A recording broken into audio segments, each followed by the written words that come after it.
If you've got a question, the voices of resin are here. Oh, PlastChicks. PlastChicks is an SPE-sponsored podcast. Welcome to our special guest, Eve Vitale from the SPE Foundation, who has something she wants to share with us today. Ladies and gentlemen, esteemed members of the Society of Plastics Engineers, PlastChick mavens, respected colleagues in the plastics industry, today we gather to honor two remarkable individuals who have made significant contributions to our industry. Do you mean us? Are you celebrating the PlastChicks duo, the voices of resin, the champions of the next generation of the plastics workforce? Oh, it's our fantastic plastic sense of style, isn't it? Those are fabulous outfits at Antec. We're committed to making plastics fun and interesting, one colorful ensemble at a time. Probably it's for that. Well, yes, you are known for your creativity, but it doesn't stop there. You've created awareness of so many incredible people in our industry, showcasing talent and innovation at every turn. Well, it's all about making connections and inspiring others. We believe in the mix of fun, a lot of fun, knowledge, and technology. It's how we bring our passion to our work. And let's be honest, who doesn't love a little flair? Maybe some song and dance while discussing polymers. Indeed, beyond your style, PlastChicks are known for their intelligence and wit. Together, you have a big dream of making a positive impact, and you've turned this dream into a reality through your podcast, and now your PlastChicks 101 video series on plastics processing. It's true. We do care deeply about our students and their successes, and it's our mission to help them navigate the world of plastics and find their place in it, however they can. Your hard work, style, and results have been noted, so much so that a few of your fans and also giants in the plastics industry have decided that the PlastChicks need their own endowed scholarship fund so that they'll be able to award scholarships in perpetuity. That means forever to deserving plastic students. Your legacy will ensure that the future of the plastics industry is bright and full of talent. Oh, no! Here are the details. Lynzie cry. The person who made this a reality is SPE's beloved Gina Grady, and she's here with her husband, Brian, SPE past He's president. a plastic man. I know nothing about and it. He's a plastic supporter in his own right. They have generously committed to funding a PlastChicks endowed scholarship over the next 5 years. Wow. That is, oh boy. Yeah. This has been obviously something that we've started working towards. It's been like a really, really huge dream of Lindsay's in particular, like bucket list, like lifelong dream type thing. And for you guys to be so kind and donate to that, I do have to ask, does this mean I can't antagonize Brian anymore? Do I have to be just nice to him, or can I keep You it can going? antagonize Brian all you want. That is Thank you. included in the gift. Thank you. Extra antagonizing. It's written in the gift agreement for sure. But that's why I made Eve tell you so I wouldn't cry. So there you go. Well, you got us crying. So.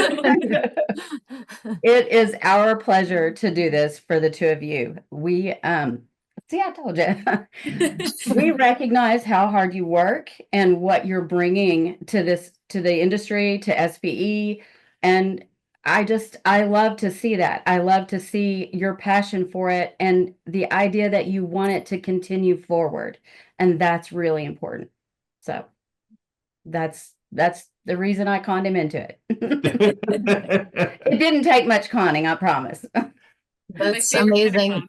You know, we just got off the call with our scholarship winner for this year, Claire Marble, and she is just a whole portion of our interview. We talked about volunteerism and the importance of that, and how many different organizations, not just trade associations that she's already involved in, but of the other volunteer organizations like Feed My Starving Children and so, like I said, a portion of our call was just talking about volunteerism. And Lynzie and I have spent many hours working on all of our PlastChicks projects, and people have often been surprised, increasingly are surprised that it's just a labor of love for us, that it's not a full-time thing. Because we do devote a lot of time and passion into it, and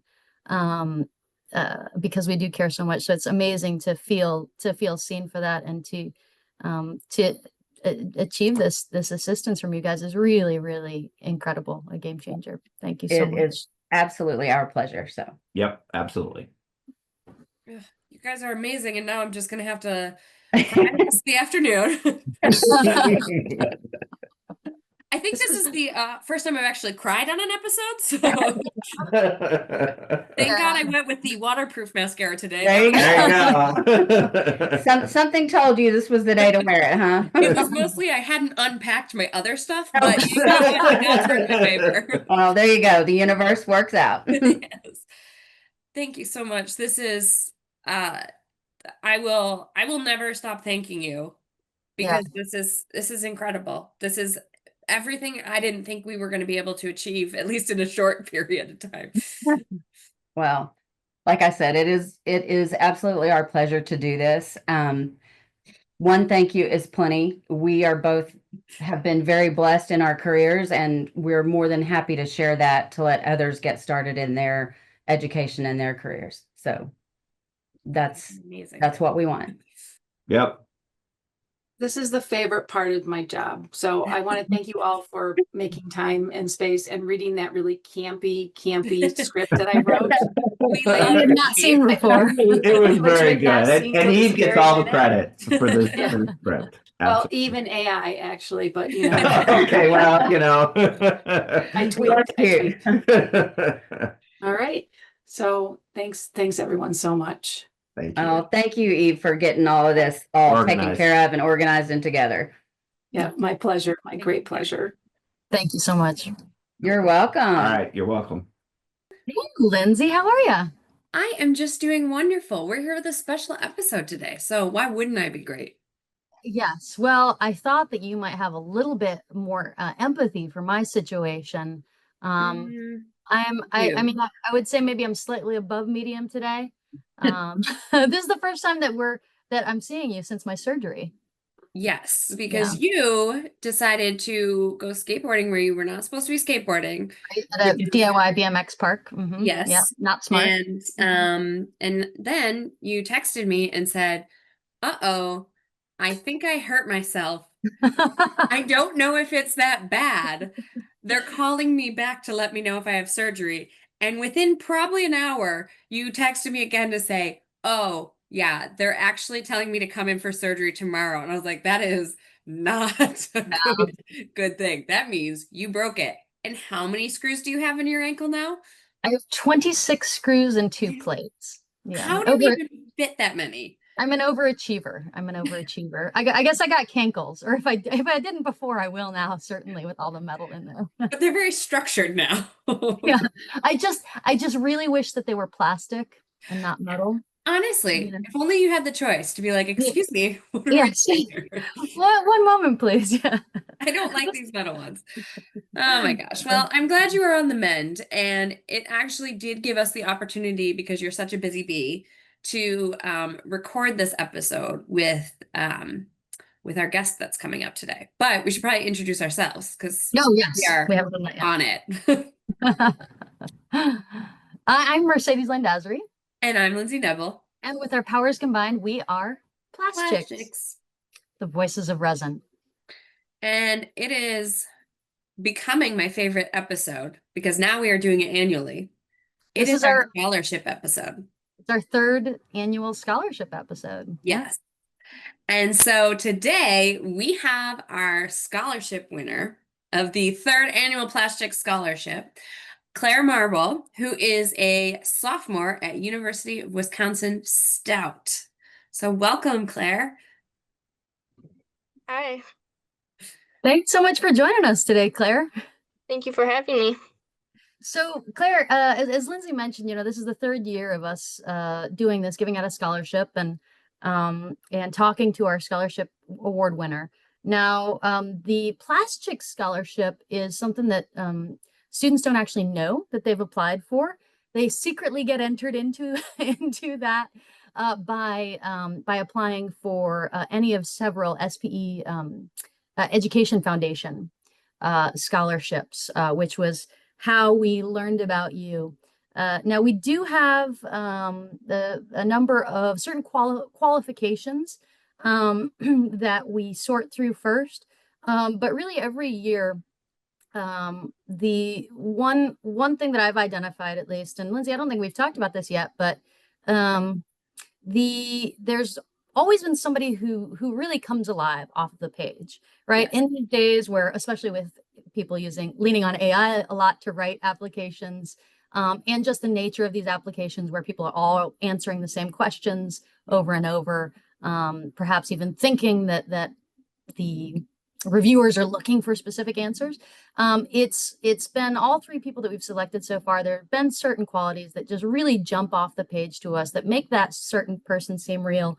What really stood out to me particularly was your humility, and your gratitude, but also your it really, as a non-engineering background, your engineering brain really stood out to me, because in your essay, it showed how you like to look at things and think about how they work.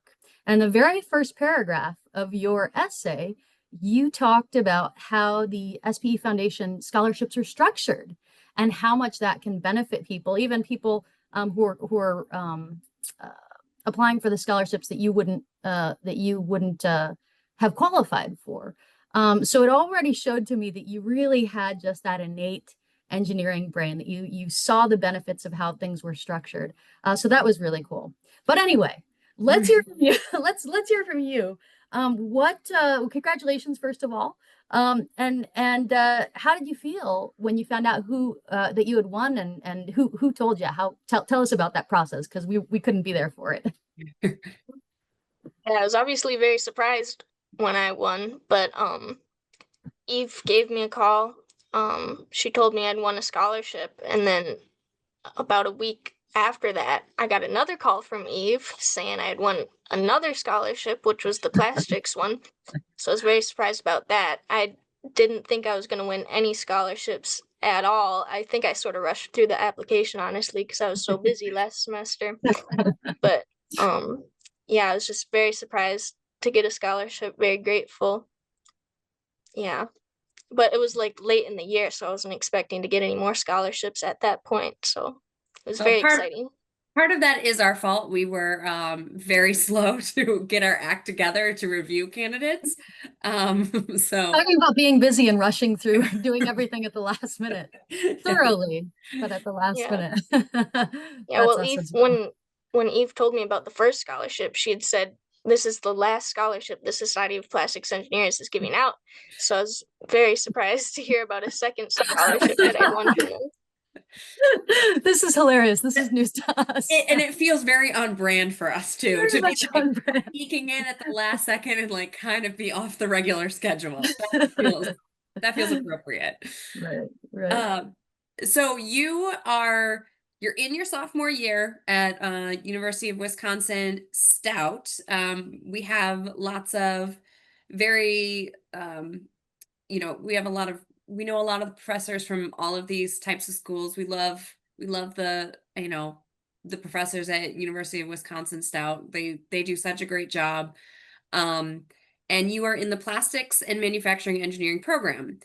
What about that program has really excited you? And, what are some of the things you're looking forward to? Because a sophomore, you're really just scratching the surface of what the program has to offer. And I know if we really kick it all the way back to my time at college, sophomore year is where we really started to get into plastics. Freshman year, you're like, well, there's some injection molding machines and you don't really touch anything. But sophomore year, you started to do the really cool stuff. What are you looking forward to the most? Or is there a class or a piece of equipment you are just itching to get into?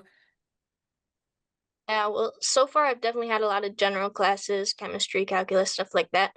But I do like that I'm double majoring plastics and manufacturing, because then I get to see a wider variety of things, not just solely focused on plastics.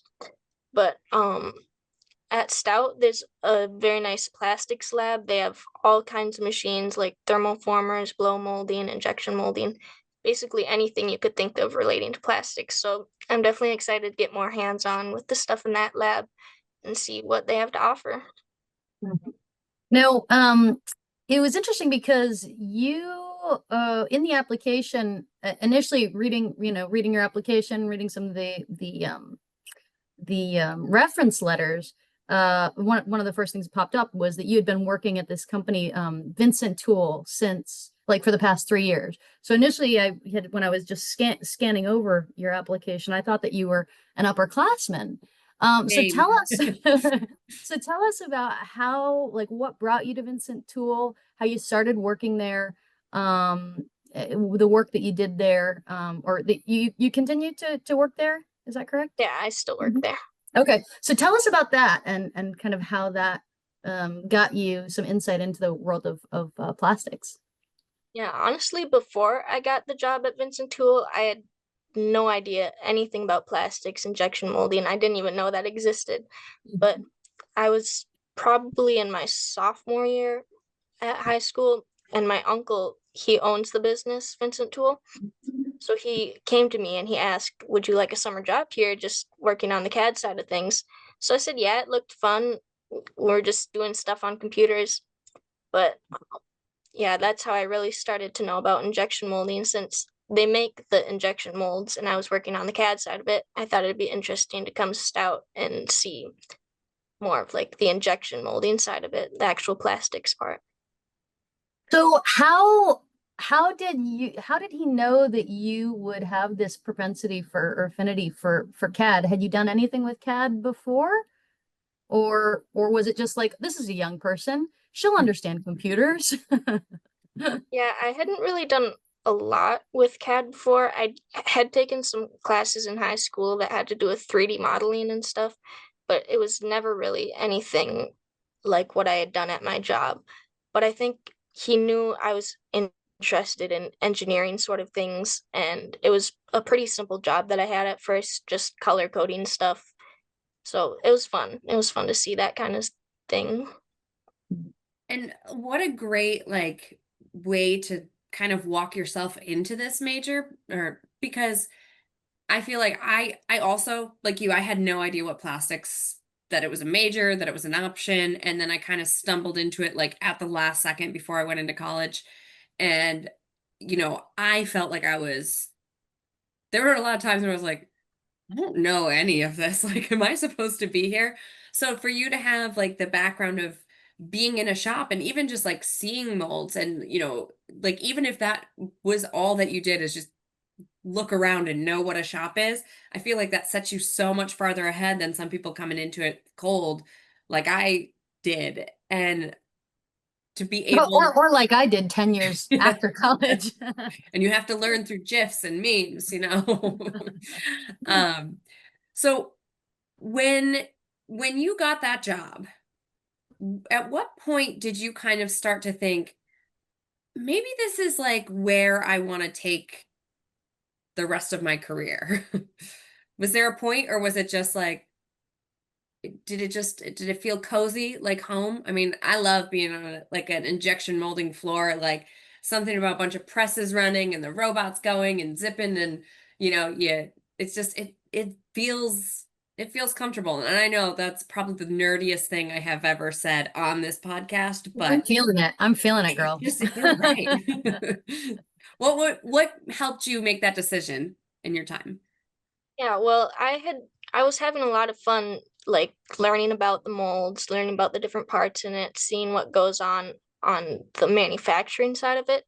But I realized I really had no idea what happens on the injection molding side of it. So I thought it'd be interesting to go to college, learn about the injection molding side, and then I can have knowledge on both parts if I plan to do injection molding in the future.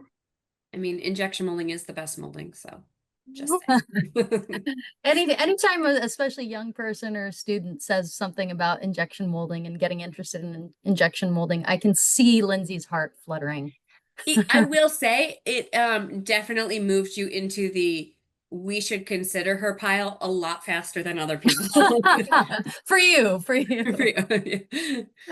Yeah. But taking us off the subject of injection molding, for a minute here, one of the most compelling parts, kind of small anecdotes, I thought that really showed your personality and your humility and your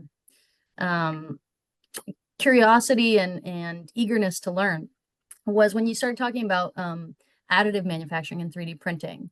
So as I understand, you dove into 3D printing, additive manufacturing, and you experimented with some of your own projects.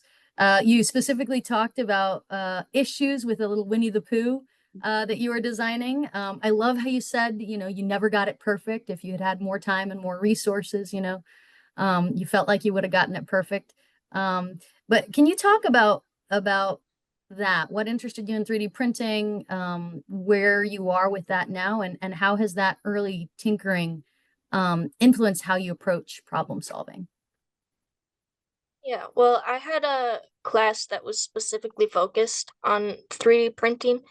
Well, we were focused more on the CAD side of it, so we were learning all the tools in Fusion 360, how to make different parts, and then there were a couple pieces that we actually got to print out, but we really didn't have anything to do with the printing side of it, just like the modeling part. But it seemed like sort of a slow class for me. I was always running out of things to do, so I just started experimenting on my own things, and that's how I ended up making the Winnie the Pooh. I wasn't really using any of the tools we had learned how to use in class. I was just sort of doing my own thing, trying to figure out what would work. And I do feel like that has a lot to do with why it never printed right, because I probably wasn't modeling it right. But it was fun to try and see what worked and what didn't. Mm-hmm. I love that, because I think, so often, especially when you're in school, you could be following the rules, you could be following the instructions, and you're like, okay, this is how I do it. And then you get into the real world and you're like, oh, we're not in that perfect like use case. How do I figure that out? And now with like you having gone and try to just experiment on your own, that like shows like you'll be fine if you get in industry and something happens, like that ability to just be like, all right, let's see what this does. It's like 90% of engineering that they don't tell you about. But you have been really, really busy. You're a part of SPE, which sponsors this podcast and is where the scholarships are managed through. You're part of Society of Women Engineers, and I believe SME as well. Yeah, a little bit. I am technically part of the club, but I am not very active in it. You can't be fully active in all the things. I get it. Yeah. But in addition to all those, you are also a drum major. You've played jazz, marching band. You've helped on the tech crew. I think Mercedes and I both really appreciate the, diversifying from just straight STEM activities. And especially, I'm not nearly as musical as Mercedes, but my background has a little bit of, we got the orchestra. There is a viola hanging out in this room somewhere. And Mercedes is a big, jazz singer and all player of all the instruments and doer of all the things. And aquarium jazz band. You're talking about the Shed Aquarium. Over the summer, one of my bands plays at the Shed Aquarium in Chicago. It was just, I don't know why you brought that up. Because you constantly sent me pictures of you playing and singing by an aquarium, and because it was Shark Week, the week that we played there recently. It was Shark Week, and then and I had just watched Jaws 3, which took place in a similar setting. It was very terrifying, very scary. So that's stuck in the brain. But all that to say, how do you think that blending some of your leadership, your STEM experience, the arts, how does that help shape you as, a future engineer? Yeah. Well, clubs like the Society of Women Engineers are obviously more engineering related, specifically for my major. But I found in clubs, like especially my all my music activities I've done, I felt like there was a lot of community building involved. You just find your people there, you have a lot of fun. And also, just when you're playing, it's a lot of teamwork because you got to listen to the people around you, make sure your sound blends and everything. And with clubs like Tech Crew, I learned a lot of hands-on skills. I did a lot of work with wood to build the sets and everything. So that was helpful for the more hands-on aspect of engineering as well. And then discussing further extracurricular activities you participate in, volunteering also seems to be a pretty significant part of your life. I've seen that you participated in Feed My Starving Children. I've done that too. That was a wonderful, wonderful time. I got really competitive with it, seeing like we had teams and seeing who could pack the most meals. But you've also done some cleanups. How do you see service and giving back fitting into your career in the plastics and manufacturing industries? Well, I know whenever anyone hears that I'm majoring in plastics engineering, their mind automatically goes to, oh, you're killing the planet. You're just going to make more plastics that are bad for the environment and everything. But so far in my learning at Stout, I've learned a lot about recycling and other ways that we can make plastics better. So I think it'd be very interesting if in the future I'm able to find a way to make better types of plastics or better ways to recycle or stuff like that, to show that plastics isn't necessarily all bad like everyone thinks it is. And something, that speaks to that kind of sustainability driven mindset. One of your applications is from a lecture of yours at Stout. I think from your intro to engineering course, there was a project that you had to collaborate on, a project engineering to develop a housing project in Johannesburg, South Africa. And you guys really focused on renovation of existing structures. Can you talk about that a little bit? Yeah, so this was a project where we were trying to solve real problems. Like if you did good enough on your model and your design and plan everything like that, then your design could be used in real life. Like it was a partnership thing with South Africa, I think. It was Engineers Without Borders. And my group specifically, we were trying to solve the housing issue over there. There's a lot of people that are way too many people in one house, or they just don't have anywhere to stay and stuff like that. And there's also a lot of abandoned buildings in that area. So we figured instead of making a whole new place, we could just reuse a place that's already there. And then we solved two problems at the same time. So we made a model and everything, and we presented it at the STEM Expo at UW Stout. And yeah, I mean, we didn't go any farther than that, but we did have some good ideas there. Very cool. Very I cool. think that's, I think volunteerism is something that we tend to overlook when we talk about being in this industry. Some people do volunteer. The Society of Plastics Engineers is largely run by, it's a small team of staff, and then it's a lot of volunteers. But I think there is something so profound when you can find like a community of like-minded people that are also willing to kind of turn out to make that community better. And I think we just don't put enough emphasis on like appreciating volunteerism that happens like at this level or any level. So I really commend you for that. I think it's wonderful. And kind of zooming forward in your timeline, once you graduate, you're on to the next big thing. Where do you see yourself in this industry? And I know that's a big, weighty question this early on because, you haven't really gotten a chance to, see and do all the things you want to see or experience. I know I had a vastly different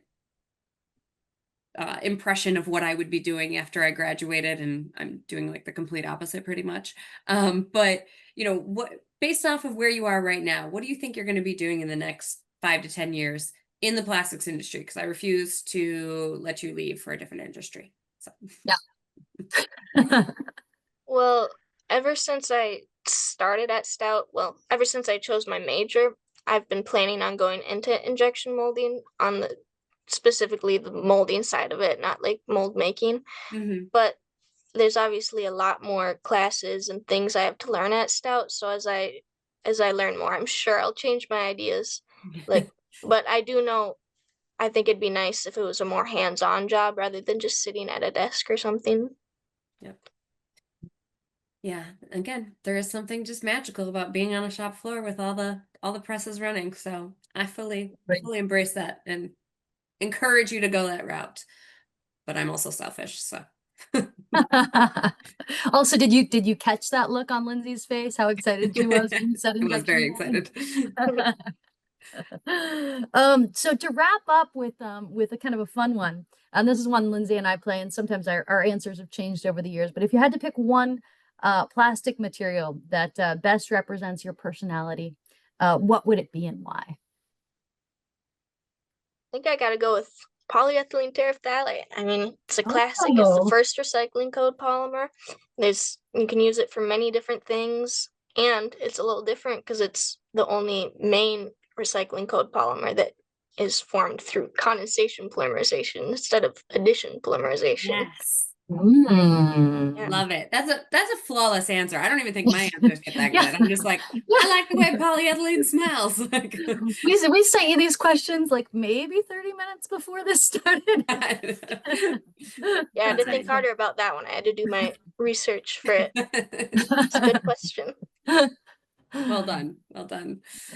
All right, Claire. Well, we are so grateful to have you in this industry. We're so excited to see what your future holds, and congratulations again on being the winner for this year.